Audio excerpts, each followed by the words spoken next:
Selamat pagi Bapak Ibu Saudara, selamat hari Minggu. Kita boleh beribadah kembali pada Minggu pagi hari ini. Khusus boleh bersama-sama kita juga akan mendoakan saudara-saudara kekasih kita yang akan dibaptis, baik itu baptis dewasa sekaligus juga langsung sidi, yaitu Saudari Ira Mutiara Sari. Kemudian juga yang akan membawa atau membaptiskan anak kekasih, baptisan anak-anak, yaitu Arista Dewi Arifin. Sehubungan dengan Ibu Dewi ini belum disidi karena awalnya baptisan dilaksanakan di gereja Katolik, maka Ibu Arista Dewi Arifin ini harus disidi dulu, menyatakan iman percayanya kepada Tuhan terlebih dahulu, baru kemudian nanti sebagai seorang ibu dia dapat membawa anaknya kepada Tuhan dalam sakramen baptisan. Bapak Ibu Saudara, memang ternyata peranan seorang pemimpin di mana-mana itu penting, termasuk juga keluarga. Ya, nah hari ini kita mau belajar tentang sebuah kepemimpinan yang bertanggung jawab atau pemimpin yang bertanggung jawab. Namun sebelumnya Bapak Ibu Saudara, kita akan melihat kitab Hakim-Hakim. Bisa ditayangkan slide-nya. Kitab Hakim-Hakim ini menceritakan sejarah bangsa Israel setelah mereka memasuki sebuah tanah perjanjian atau disebut dengan tanah Kanaan dan mendudukinya di bawah kepemimpinan Yosua. Jadi setelah kematian Yosua, bangsa Israel itu dipimpin oleh para hakim. Saya menyebutkan di situ ada Hakim Otniel, ada Hakim Ehud, ada Hakim Samgar, Deborah, Barak, ada Gideon, ada Tola, Yair, ada Elon, ada Yefta, ada Ebzan, ada Abdon dan Simson.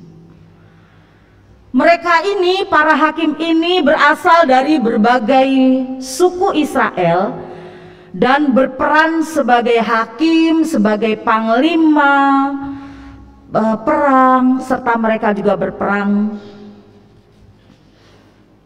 melawan para musuh yang ada di situ. Bahkan tidak hanya sebagai hakim dan panglima perang, mereka juga hadir sebagai seorang pemimpin di dalam masyarakat. Banyak di antara mereka, Bapak Ibu Saudara, yang pengaruhnya itu terbatas pada sukunya sendiri. Tapi ada beberapa yang lain juga, mereka bisa memimpin seluruh bangsa Israel, tidak terfokus pada satu suku tertentu. Saudara-saudara yang dikasihi Allah dalam Tuhan Yesus Kristus, kalau sebuah bangsa, sebuah negara, sebuah pemerintahan, sebuah organisasi, atau bahkan sebuah keluarga tidak ada pemimpinnya, pasti kita tahu itu kacau balau. Ada pemimpinnya saja bisa kacau, apalagi seng ada pemimpin, bisa amburadul begitu ya. Satu kali ada seorang pendeta yang mengajak seorang bapak-bapak atau seorang pria yang baru ingin menjadi orang Kristen. Artinya dia baru ingin memeluk agama Kristen untuk hadir dalam sebuah ibadah. Pak pendeta itu karena dia sedang tidak bertugas, maka bersama jemaatnya ini yang akan baru mau masuk Kristen, dia duduk di belakang, di paling belakang. Dan biasanya orang kalau duduk paling belakang tuh paling enak ya, bisa melihat nyenterin dari ujung ke ujung perilaku teman kita sendiri yang duduknya di luar lagi ngapain gitu kan. Dengar khotbah misalnya lagi main HP, atau misalnya dengar khotbah dia lagi chatting-chattingan, ya dengar khotbah dia lagi garuk-garuk lagi. Paling enak di belakang tuh bisa lihat semua-muanya. Pak pendeta dan seorang laki-laki ini dia duduk di belakang karena memang menemani, dia nggak bertugas. Tapi setelah ibadah selesai, bapak ini dia bertanya sama Pak Pendeta, "Pak Pendeta, siapa itu tadi yang pimpin ibadah?" dari awal sampai selesai. Loh, emangnya kenapa? Enggak, saya tanya itu siapa? Kalau pendeta kok nggak pakai toga gitu ya? Oh, itu adalah majelis jemaat. Bapak itu adalah sintua. Oh, bagaimana Bapak tersebut bisa mimpin di gereja? Ya kan? Sedangkan rumah tangganya sendiri berantakan. Rumah tangganya bermasalah. Loh, kenapa bisa Bapak bilang seperti itu? Ya jelas saya tahu, Pak. Istri Bapak itu sering curhat sama istri saya tentang kondisi dan keadaan keluarganya yang amburadul. Bapak Ibu Saudara yang dikasih Allah dalam Tuhan Yesus Kristus, ternyata menurut frame, menurut pandangan umum banyak orang, seorang majelis jemaat, seorang presbiter, seorang sintua, dia perlu membuktikan kualitas kepemimpinannya dengan baik, dengan bagaimana dia mampu memimpin keluarganya terlebih dahulu. Mengapa? Sebab kepemimpinan itu berawal di dalam satu lingkaran terdekat, dan lingkaran terdekat itu adalah keluarga. Jika seseorang tidak dapat memimpin keluarganya, maka bagaimana dia bisa mengurus gereja dan jemaatnya, segala kompleksitasnya? Nggak mungkin, kata Bapak tersebut. Di antara banyaknya syarat untuk menjadi seorang pemimpin jemaat, kita tahu juga firman Tuhan Alkitab, Rasul Paulus menekankan bahwa kepemimpinan itu harus dimulai dan dibuktikan di dalam keluarga. Bapak Ibu Saudara, tentu saja tidak ada keluarga yang sempurna. Tentu saja tidak ada juga pemimpin yang sempurna 100% atau bahkan 1000%. Namun gereja, jemaat membutuhkan orang-orang yang terbukti dan terus-menerus mau mengembangkan dirinya, mengeksplor jiwa kepemimpinannya, jiwa pelayanannya. Dan ini kita bisa lihat, mudah kita lihat, kita amati, mulai di dalam keluarganya. Bapak Ibu Saudara, nah sekarang saya mau tanya, menurut Bapak Ibu Saudara, perlu tidak adanya sebuah kepemimpinan? Tentu dijawab sangat diperlukan. Baik keluarga, organisasi, kantor, lingkungan masyarakat, termasuk gereja. Nah, masalahnya di sini adalah menjadi seorang pemimpin bukan hal yang gampang, bukan hal yang sangat sederhana. Nah, hari ini Bapak Ibu Saudara, firman Tuhan kita dari kitab Hakim-Hakim, kita akan menyoroti bagaimana kepemimpinan atau tokoh-tokoh di dalam Alkitab yang Tuhan panggil, yang Tuhan pilih, hadirkan sebagai seorang pemimpin. Sebelum Hakim-Hakim ini ditulis atau bahkan juga tiba pada kisah di dalam Hakim-Hakim ini, yang mendahuluinya ada tokoh-tokoh pemimpin yang punya peranan sangat penting dalam kehidupan bangsa Israel. Siapa? Dalam bacaan kita tahu tadi Yosua, tapi sebelum Yosua siapa? Ada yang bisa sebut? Musa. Betul. Jadi ada Musa, ada Yosua, itu kan? Tapi sebelum kita lihat siapa sih itu Musa? Jelas dalam perjanjian lama dia adalah salah satu tokoh yang sering kali disorot. Sering kali kita bikin drama di GP misalnya, di PA, di PT gitu ya, kita bikin drama tentang historinya si Musa, historisitasnya. Seperti apa Musa? Kemudian kalau dalam Alkitab juga kita mempelajari bagaimana track recordnya Musa, bagaimana fase kehidupan Musa itu sendiri. Dia dipanggil oleh Tuhan untuk membebaskan bangsa Israel, lalu kemudian dari tanah Mesir, lalu kemudian membawa bangsa Israel itu masuk ke sebuah tanah Kanaan, tanah perjanjian. Selama 40 tahun saudara-saudara, Musa juga mengawali berbagai karirnya. Fase pertama dari 0.0 sampai 40 tahun, ya kita tahu bagaimana Musa dibesarkan. dibesarkan di istana Firaun sebagai anak angkat putri Firaun. 40 tahun berikutnya di fase kedua sampai dengan 80 tahun kita tahu bagaimana Musa saat itu berada di Midian. Ya, dia di sana berkeluarga sama seperti Bapak Ibu Saudara dan juga saya. Dia kemudian bekerja dan dia sebagai seorang gembala kambing domba. Kemudian di fase berikutnya lagi 80 tahun, ya di usia 80 tahun sampai 120 tahun dia kemudian membebaskan bangsa Israel itu keluar dari Mesir, ya, menuju tanah perjanjian Kanaan. Dan endingnya usia Musa wafat berapa tahun? Ada yang tahu? 120 tahun. Bahkan di dalam Bilangan 12 ayat 3 dikatakan, adapun Musa ialah seorang yang sangat lembut hatinya, lebih dari setiap manusia yang di atas muka bumi ini. Jadi itu kita bisa melihat sedikit gambaran tentang Nabi Musa ini, Bapak Ibu Saudara. Kata lemah lembut ini memang kalau diterjemahkan dalam LAI, Lembaga Alkitab Indonesia, bisa berarti rendah hati, penurut, sabar, sederhana, dan semua itu menunjukkan pribadi atau karakter yang dimiliki oleh Musa. Setelah Musa, Yosua, ya, estafet kepemimpinan nih kita lihat di situ.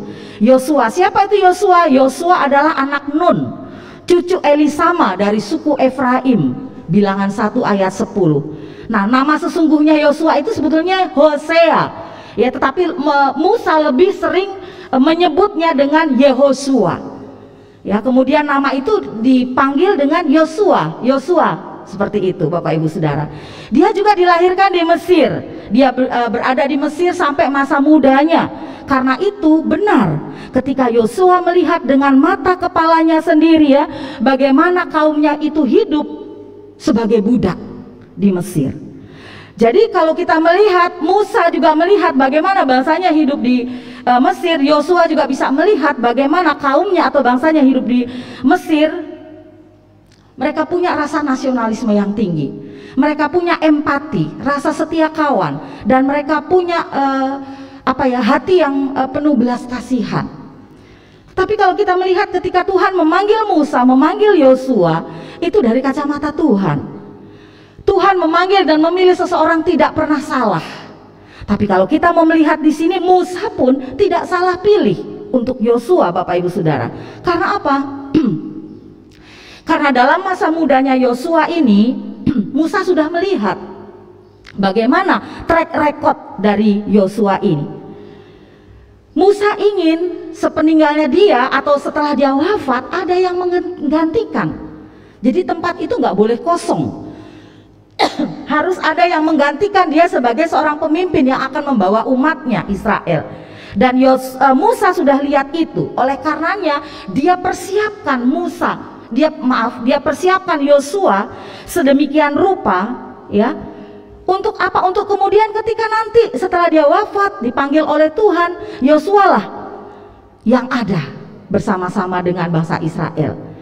Bukan asal-asalan Musa ini memilih Yosua, karena sepanjang perjalanan hidup Yosua pun dia sudah melihat bagaimana kisah Yosua itu, artinya dia bisa menunjukkan loyalitasnya, kesetiaannya, ketaatannya kepada Tuhan, dan juga trik rekodnya. Bagaimana ketika Yosua bisa memimpin bangsa Israel melawan bangsa Amalek.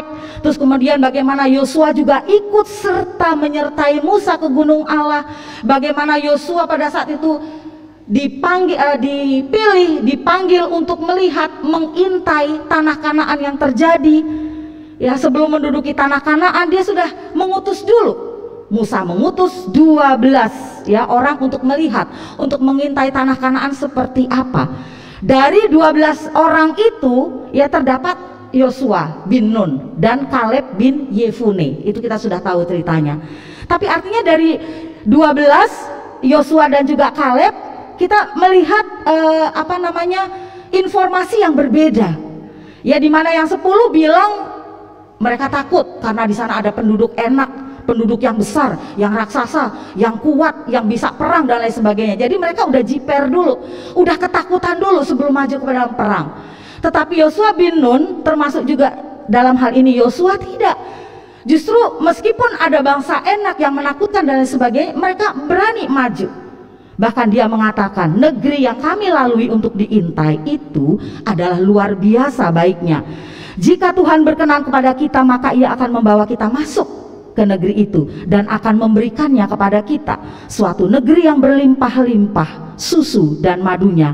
Hanya janganlah memberontak kepada Tuhan dan janganlah takut kepada bangsa negeri itu, sebab mereka akan kita telan habis. Janganlah takut kepada negeri itu, sebab mereka akan kita telan habis, dan yang melindungi mereka sudah meninggalkan mereka, sedangkan Tuhan itu menyertai kita. Janganlah takut kepada mereka. Kan beda. Jadi dua pelaporan versi 10 dan yang 2 ini beda. Nah, Tuhan lihat itu, bahkan Musa juga lihat itu. Ada kesungguhan dari kepemimpinan Yosua itu. Bahwa di situ ada sikap yang optimis, yang semangat, yang tidak takut untuk berperang dan menyerahkan segala kekhawatiran dan ketakutan itu kepada Tuhan. Saudara-saudara yang dikasih Allah dalam Tuhan Yesus Kristus, belum lagi ketika Yosua juga menasehati seluruh orang Israel untuk apa? Bergantung selalu pada Tuhan. Itu yang selalu diingat-ingat terus kepada bangsa Israel, ya, supaya mereka setia tidak meninggalkan Tuhan. Maka kalau mereka setia tidak meninggalkan Tuhan, maka semua kebutuhan-kebutuhan hidup mereka akan dipenuhi oleh Tuhan. Dan ketika Yosua wafat di usia 110, dia dikuburkan ya di daerah milik pusakanya di Timnat Serah di pegunungan Efraim di antara utara Gunung Gas. Tetapi setelah peninggalan dia, artinya jemaat atau orang-orang Israel ini sudah mendapat satu kekuatan, sudah mendapat satu masukan, semangat untuk menjalani kehidupannya. Tapi setelah itu bagaimana? Apakah ada pengganti tokoh lain? Musa, Yosua, wah, siapa? Di Alkitab tidak dikatakan tokohnya, ya, sehingga kemudian dalam bacaan kita inilah kemudian latar belakangnya. Mari kita lihat, ya, sesudah Yosua mati, orang Israel bertanya kepada Tuhan, siapakah daripada kami yang harus lebih dahulu maju menghadapi orang Kanaan untuk berperang melawan mereka? Tuh, kita lihat ya. Jadi dengan pertanyaan sesudah Yosua mati, jadi ada kekosongan pemimpin, Bapak Ibu Saudara, di situ. Ya, di tengah bangsa Israel yang akan memasuki tanah Kanaan. Bangsa Israel keluar dari Mesir, kemudian dipimpin oleh Musa. Setelah Musa, lalu kemudian Tuhan menunjuk Yosua sebagai panglimanya, sebagai pemimpinnya. Tapi setelah Yosua siapa? Tidak ada. Ya, Tuhan tidak langsung menunjuk dan menunjuk seseorang namanya di sini. Sehingga kita lihat kitab Hakim-Hakim ini menceritakan, ya, baik perjalanan kepemimpinan itu kemudian nanti akan dipimpin oleh para hakim yang sudah saya sebutkan di atas itu tadi. Tapi apa yang kemudian dilakukan di sini, saudara-saudara, itu ada nanti ulasannya di ayat 1 sampai bacaan kita ayat 7 ya. Tapi sebelumnya kita melihat sesungguhnya itu sampai di ayat 36. Ya, kita lihat satu-satu. Ayat 1, sebagaimana kematian Musa mengakhiri masa, ya, pengembaraan Israel di padang gurun. Kemudian setelah juga kematian Yosua atau wafatnya Yosua juga menandai akhir tahap pertama penaklukan Israel. Siapa dari kami yang akan duluan maju? Kemudian di situ disebutkan bahwa, kita lihat firman Tuhan ayat 2, suku Yehuda lah yang harus maju. Sesungguhnya telah kuserahkan negeri itu ke dalam tangannya. Ayat kedua. Jadi Yehuda yang telah memperoleh wilayah di sebelah barat Laut Mati, di sebelah selatan Yerusalem, yaitu wilayah yang dikenal dengan nama Yudea. Ketika Tuhan mengatakan telah kuserahkan negeri itu ke dalam tangannya, itu berarti bahwa ada satu campur tangan Tuhan juga. Ya, campur tangan Tuhan juga untuk kedepannya. Bagaimana umat Israel melanjutkan perjalanannya setelah Musa dan juga Yosua wafat. Kemudian ayat yang ketiga, berkatalah Yehuda kepada Simeon, saudaranya itu. Sini ya. Nah, kalau dikatakan berkatalah Yehuda kepada Simeon, majulah bersama-sama dengan aku. Sini mengandung arti Yehuda maupun juga Simeon bersama-sama. ya, suku Simeon ini dimasukkan ke dalam suku Yehuda, Bapak Ibu Saudara. Setelah itu suku Yehuda bersiap maju ke depan berperang, ya, tetapi dia mohon kepada saudaranya yaitu Simeon. Ayat yang ketiga, yang bagian undinya itu sudah dijatuhkan, jatuh di bagian undi Yehuda untuk bergabung bersamanya. Jadi kalau mau gambarkan, Yehuda digambarkan sebagai pihak yang paling kuat, ya, melindungi Simeon, saudaranya yang lemah, gitu ya. Yehuda adalah suku yang terbesar dari semua suku Israel. Sementara di sini Simeon merupakan suku yang terkecil. Dengan demikian kita melihat bagaimana Yehuda memohon dukungan serta pertolongan Simeon. Jadi sikap dari Yehuda ini, Bapak Ibu Saudara, mau menunjukkan bahwa semua pihak, ya, setiap pihak tidak dapat berdiri sendiri. Artinya saling membutuhkan, saling membantu. Di sini kekuatan Yehuda. Dia tidak memandang sebelah mata kekuatan Simeon yang dikatakan lebih punya kekuatan untuk berperangnya dibandingkan Yehuda, tetapi dia yang merangkul, dia membawa bersama-sama. Ada kelemahan, ada kekurangan, itu tidak menjadi masalah buat Yehuda. Tapi bagaimana ketika kekuatan itu dipadukan, dimix, digabung bersama dengan kelemahan yang ada di Simeon, itu menjadi satu kekuatan yang besar. Kemudian ayat yang keempat, slide berikutnya, orang Feris juga diduga di sini merupakan orang primitif yang rasnya itu berbeda dengan ras Kanaan. Mereka sudah menetap di Kanaan sebelum Abraham tiba di sana. Itu ada di Kejadian pasal 13 ayatnya yang ke-7. Kemudian juga ada istilah Adoni Bezek. Artinya ini Adoni Bezek adalah tuan atas Bezek. Jadi ketika Israel mengalahkan penguasa Bezek, di sini dikatakan mereka memotong ibu jari dan tangannya dan kakinya. Jadi jangan heran kalau zaman sekarang ada mutilasi gitu ya, ada yang menyayat-nyayat badan. Orang kayak sudah tidak takut Tuhan gitu ya. Membunuh aja nggak langsung dibunuh, tapi dipotong-potong. Ya. Juga ada orang yang bisa memakan manusia, zamannya Sumanto dulu berapa puluh tahun yang lalu. Ya, mutilasi masih sekarang nih juga ada, kepolisian masih menangani masalah seperti itu. Jadi kalau kita mau berbicara zaman sekarang, lihatlah zaman dulu tuh udah duluan ada gitu ya. Duluan ada di zaman dulu. Mau pembunuhan, mau pemberontakan, mohon maaf pemerkosaan, mau hubungan satu darah, mau berhubungan dengan sesamanya yang satu gender, itu semua ada dalam Alkitab. Ya mau orang tua, mau anak-anak yang melawan orang tua, mau ada gempa bumi, ya kemudian ada bencana alam. Alkitab udah membeberkan semua, itu firman Tuhan. Kekuatan letak firman Tuhan yang harus kita imani dan pahami serta percaya itu di situ. Jadi ketika kita sekarang nih mengalami ada di depan mata, ya ada penyakit termasuk juga COVID, penyakit-penyakit yang lain. Di sini juga ada dimasuk bilang ada sampar, karena ya penyakit sampar, penyakit yang menular, semua ada. Mau apa yang tidak ada di Alkitab ada. Jadi kalau ada sesuatu yang baru di dalam dunia ini yang ada di mata kita, kita ngelihat, jangan kita katakan, ngeri ya, baru-baru, tidak, Alkitab udah ada. Bayangkan ya, orang bisa memotong ibu jari, tangan dan juga kakinya. Butuh kekuatan yang memang seorang pembunuh berdarah dingin gitu ya. Setelah dia membunuh, dia melakukan biasa aja, mukanya kayak muka nggak bersalah, kayak muka orang berdosa, gini aja. Kan kalau orang ketakutan mukanya, enggak gitu deh.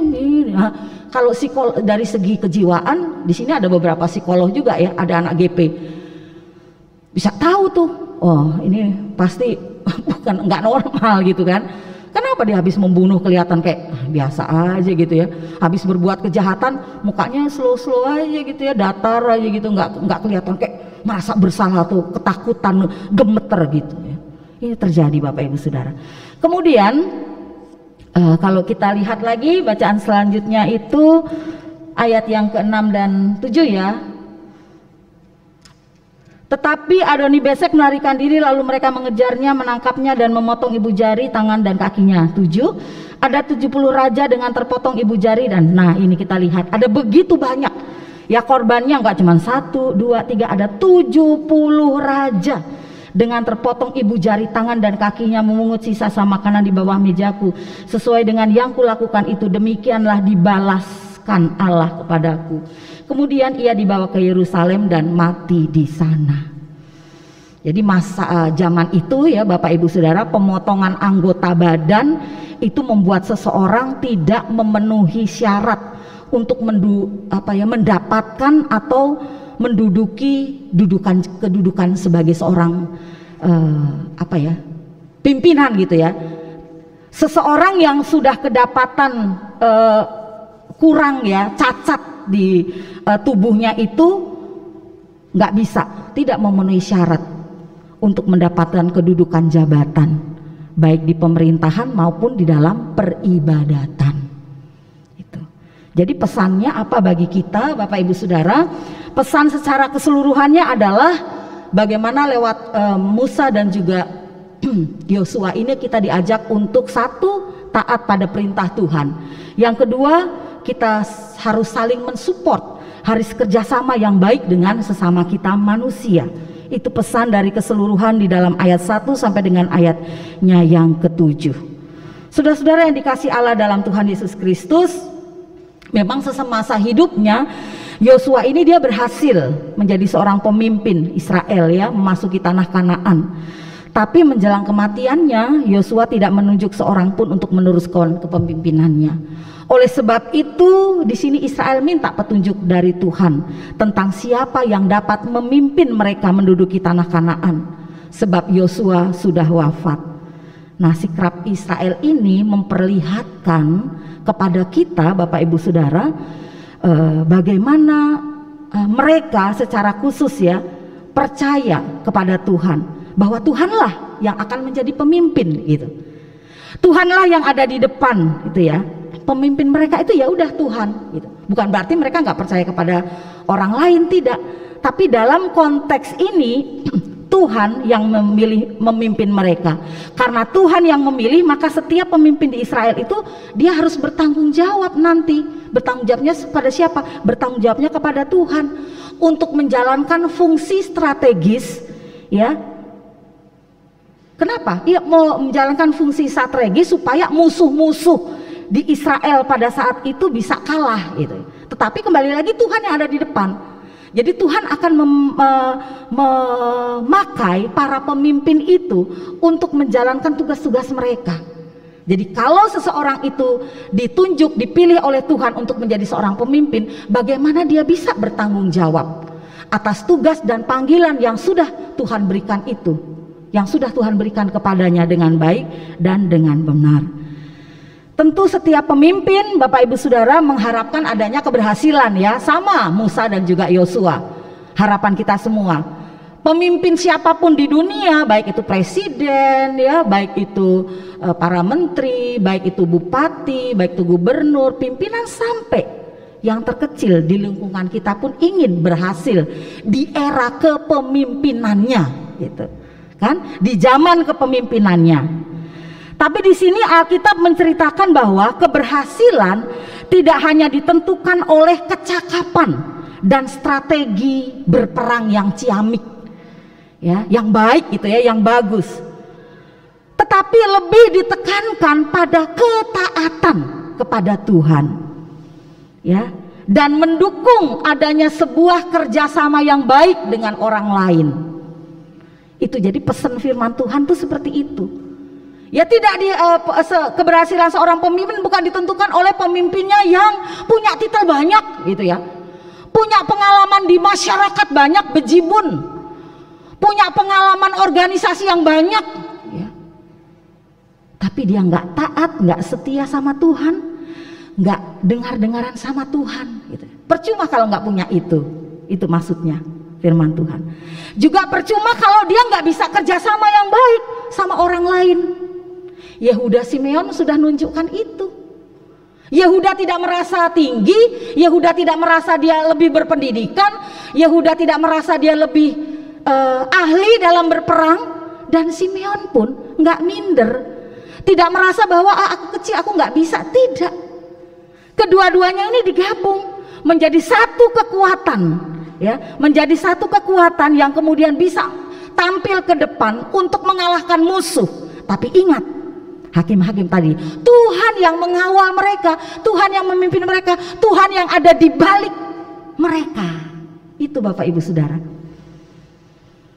Jadi kalau begitu kita bisa merefleksikan kan ya, kita bisa memikirkan, merenungkan betapa pentingnya sebuah kepemimpinan dan harus ada yang memimpin itu. Coba kalau misalkan dalam satu perusahaan nggak ada yang memimpin, saya tidak tahu bekerjanya seperti apa, job disknya seperti apa, ya apa yang mau saya lakukan misalkan ya, nggak tahu, nggak ada job disknya dia kasih ke saya, nggak tahu. Pemimpinnya siapa? Nggak tahu pemimpinnya, nggak sembarangan, yang mau masuk jam 8, yang mau masuk jam 10, jam 12, pulangnya juga sembarang-sembarang, sudah datangnya siang, pulangnya mau cepet gitu kan.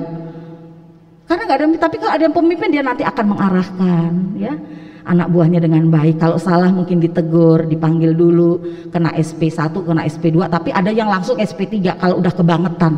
Salahnya mungkin sudah nggak bisa ditolerir gitu, ada langsung SP3 gitu. Jadi ada pemimpin. Ya, dalam keluarga juga seperti itu, harus ada pemimpin. Siapa pemimpinnya? Mau suami, mau istri, terserah siapa. Kerjasama dengan baik. Dua-dua kami sebagai seorang pemimpin, sebagai saya bapaknya, ibunya sama-sama memimpin keluarga saya. Keluarga kami is okay, tergantung kesepakatan. Kalau tidak kan sembarang nanti. Si anak mau pulang pagi, ya kan, udah keluarnya dari pagi sampai besok pagi. Mama papanya nggak bisa mengontrol hidup anaknya karena nggak ada pemimpin, nggak ada yang nasehatin, nggak ada yang negor. Jangan sampai pulang tengah malam misalkan ya, batasnya sampai jam 10 atau jam 11 gitu kan. Kalau keluar lihat sekarang COVID masih tinggi, pakai masker, jangan buka masker. Kalau habis makan jangan ngobrol dulu misalkan kayak gitu kan. Ngobrol kan bisa ntar muncrat liurnya kemana-mana misalnya gitu. Tapi itu kan artinya ada yang ngarahkan. Siapa ngarahkan? Orang tua. Orang tua bertindak sebagai pemimpin di situ. Tetap ada pemimpin. Di gereja juga ada pemimpin. Siapa pemimpinnya? Pemimpin yang tertinggi kita tahu yaitu Yesus Kristus. Nggak bisa diganggu gugat. Yesus Kristus sebagai kepala gereja, pemimpin gereja Tuhan, termasuk pemimpin gereja Sangkakala. Tapi yang untuk memanage, yang mengatur semua jalannya kegiatan pelayanan tuh harus ada. Siapa? Pendeta. Enggak hanya pendeta. Pendeta harus kerjasama, join dengan teman-teman rekan sepelayanannya. Ingat, Yehuda Simeon ya. Siapa rekan sekerja, rekan sepelayanannya sama-sama? Yaitu tadi Sintua ya. Ada penatua, ada diaken, ada siapa lagi? Ada banyak pengurus-pengurus dalam gereja itu bersama-sama. Apakah yang satu merasa aku lebih tinggi, oh nih aku di kantor jabatanku nih ini loh, seorang manajer loh, seorang pimpinan, direktur segala macam, di gereja aku sebagai saya ini kamu harus ikut aku ya? Nggak ada. Dalam gereja nggak ada seperti itu. Dalam gereja semua sama di hadapan Tuhan. Itu tadi ya. Makanya kan Alkitab bilang tadi, keberhasilannya tidak ditentukan oleh itu tadi, bagaimana dia punya strategi yang baik, bagaimana dia punya, tidak, tapi bagaimana dengan rendah hati dia mau melayani Tuhan ya, bagaimana dia punya sikap menerima panggilan Tuhan itu dengan baik. Aku merasa nggak bisa, aku belum pengalaman Bu Pendeta. Nggak apa-apa, ayo belajar sama-sama. Yang sudah pengalaman pun, yang sudah 5 periode, 6 periode nggak boleh busungnya tuh nih loh, aku nih udah kian, kalau nggak ada aku nggak boleh, itu berarti sombong. Jadi yang sudah merasa gini, ayo yang baru mau belajar, dibimbing ya, diajarin bagaimana, sehingga yang masih baru tadi yang kayak Simeon merasa gini, dia nggak merasa aduh enggak, tapi dia punya semangat ya, dia punya apa namanya optimis bukan pesimis. Wah, rekan sekerja kita enak, bisa diajak kerjasama, ketika ditanya dia mau jawab kan begitu ya. Ketika saya nggak bisa, dia bisa mau mengajari kan begitu. Pendetanya juga ketika ditanya dia bisa menjawab, dia nggak males balas WA aku misalkan gitu ya. Hari Senin pendeta libur, itu jadwal pendeta libur ya kan. Ada yang hari Senin nggak bisa diganggu gugat, ada yang begitu Bapak Ibu Saudara. Meski Senin hari libur, jangan ganggu gugat aku, jangan WA aku, jangan hubungi aku, itu hari liburku loh. Ada yang begitu juga Bapak Ibu Saudara kan gitu. Tapi ini bisa kerjasama dengan baik, jalan sama-sama ya, tidak merasa diri lebih tinggi, tidak merasa diri lebih rendah, tidak merasa aku golongan orang kaya, aku nggak punya apa-apa, enggak, sama-sama melayani Tuhan. Nah itu juga sehubungan dengan panggilan kita kan Bapak Ibu Saudara. Ketika kita melihat nama-nama nanti di belakang ada bakal calon ya, yang akan itu tadi saya katakan tetap harus ada Ya, estafet kepemimpinan, generasi, regenerasi itu terus-menerus harus jalan di dalam gereja.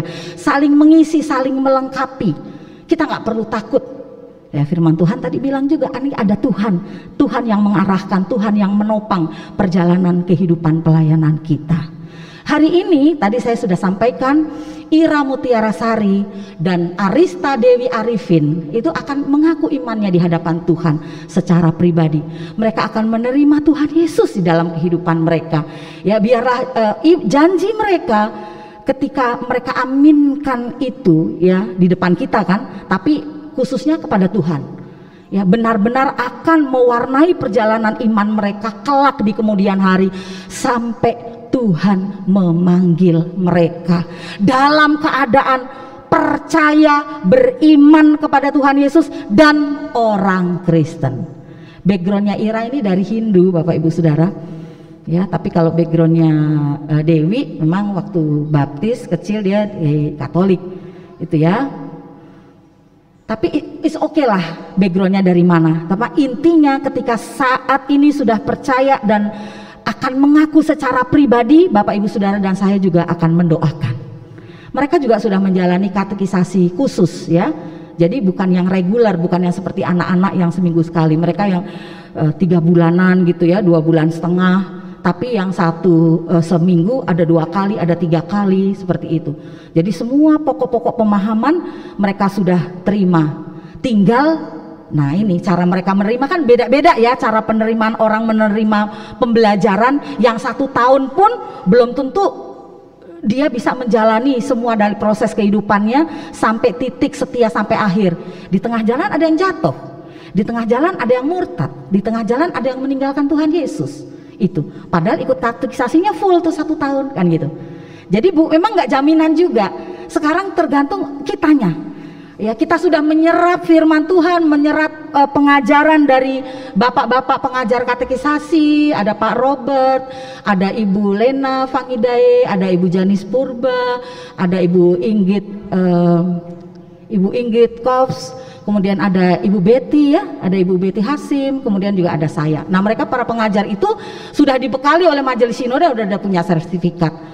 Jadi ketika mereka menerima pengajaran itu dengan baik, ya sekarang ini pengukuhan janji mereka itu kita doakan ya, supaya mereka dalam perjalanan mereka tidak meninggalkan Tuhan Yesus. Sama ketika mereka, maksud saya Ibu Arista Dewi Arifin akan menyerahkan anaknya untuk dibaptis, kita juga doakan supaya anak kekasih Rahel ya, Alia Azahra ini bisa bertumbuh dengan baik, mengenal Tuhan Yesus, dan kelak di kemudian hari dia juga bisa menyatakan iman percayanya secara pribadi di hadapan Tuhan. Amin.